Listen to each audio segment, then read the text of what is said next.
Our next testimony will come from Dr. Sammy Almashat, or Amashat, and Sammy will correct me.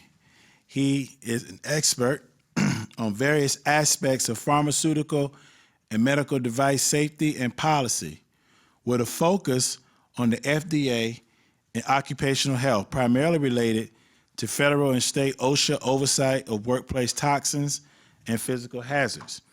After finishing medical school at West Virginia University and an internship at the University of Florida, he completed a preventive medicine residency and MPH degree at Johns Hopkins University, where he also spent 4 months working as a resident at Public Citizen. Prior to joining the staff full-time, he also completed internships at the FDA, the Indian Health Service, and the Pew Health Group. Thank you, Sammy. Thank you. That biography was a little irrelevant for today's proceedings, but not totally, because actually what I've been forced to be interested in from an early age was the effects of U.S. imperialism on the health of Iraqis, including my own family in Iraq. And that's something that Dr. von Spanek was actually critical in helping to bring to light during the era when nobody was paying attention to Iraqis being killed by the hundreds of thousands in the 1990s because of our sanctions. I'm going to give up on that. So my family is from Iraq, and we came to the United States 2 days after Iraq invaded Kuwait in 1990. So I was born at a time in the 1980s when Saddam was being supported and encouraged during his most murderous years. And it's very important to remember that his most murderous years by far were during the time that the US was actively supporting him.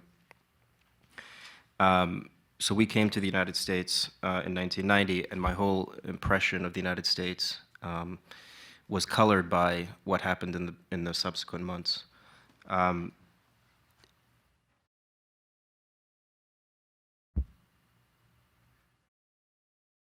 So in 1991, the first attack on Iraq proceeded. And the bombing of 1991 was a memory that is still as vivid in me as it was then.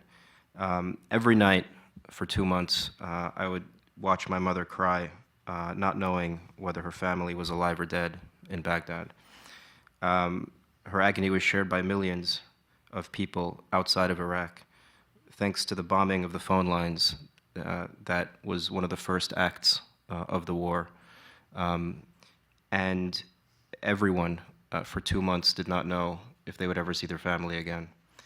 And so I would watch that at night, and then I would go to school the next day in this still what was for me a strange country.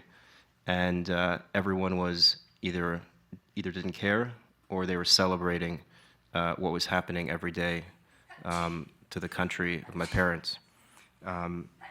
And so my first memories in the U.S. were colored by that dichotomy, seeing my mother suffer at night and then going to school in the daytime to see everyone else supporting what was happening. And then after the war, it didn't end there. So 13 years of sanctions proceeded. Medicines were unable to enter the country, including for my aunt who had leukemia and was unable to get the chemotherapy that she needed. And she died shortly afterwards. That may or may not have been due to the depleted uranium that was scattered all over the country by US bombs. My Iraqi family's hopelessness grew by the year during the sanctions era. 1 million Iraqis were killed in a quiet genocide. And Dr. von Spanek and Dennis Halliday were the 2 UN humanitarian aid coordinators that said the words genocide. And that word was very appropriate for what was happening. It was a casual genocide, though. What was to follow in 2003 was a more visible genocide. But the thing we have to remember is that Iraq was not a country that was hopeless before the sanctions. Iraq had one of the best healthcare systems in the region before the sanctions. And this was a country that had somehow overcome the ravages of feudalism, the ravages of British colonialism, and over a period of 2 decades had built one of the best healthcare systems in the region, had let children survive beyond the age of 1, beyond the age of 5. All of that was completely destroyed by the US and UK sanctions in the 1990s. No one talks about that anymore. So then 2003 happened, and then we had to live with another reality. And the brutality of US occupation and their divide and rule sectarianism that had already decimated the civil society before 2003 resulted in the Civil War. And the few family that I still had left in Iraq were forced to leave. And they were the lucky ones. They didn't lose anybody in that, during that time. But I've met Iraqi refugees here in the US over the past 5 years, including a friend of mine who just lost his sister 3 months ago in a suicide bombing in Baghdad. And so I mean, rarely in history do you see an entire country's situation traced to a single cause. And that's exactly what happened in 2003. Virtually everything that's happening in Iraq today, you can tie back to 2003 and to the US invasion. So it's been 26 years since that cycle began, and 13 years after the cataclysmic invasion. My own family is scattered all over the world. The country is still devastated. But there are signs of hope. The activists on the ground struggling to piece the country back together against a creeping return of US occupation, against sectarianism, and against economic elites, many of them former exiles who rode in on US tanks. And they were all too eager to preserve Saddam-era anti-labor and anti-union laws and a new neoliberal order in Iraq. It might be too late for my own family to return as we continue to build lives and put down roots elsewhere, but the hope remains that the country will survive. And I'm part of a group of Iraqis called the Iraqi Transnational Collective, where Iraqis in the United States, in Britain, in Iraq, Noor As-Samarai, who spoke earlier, is in Jordan.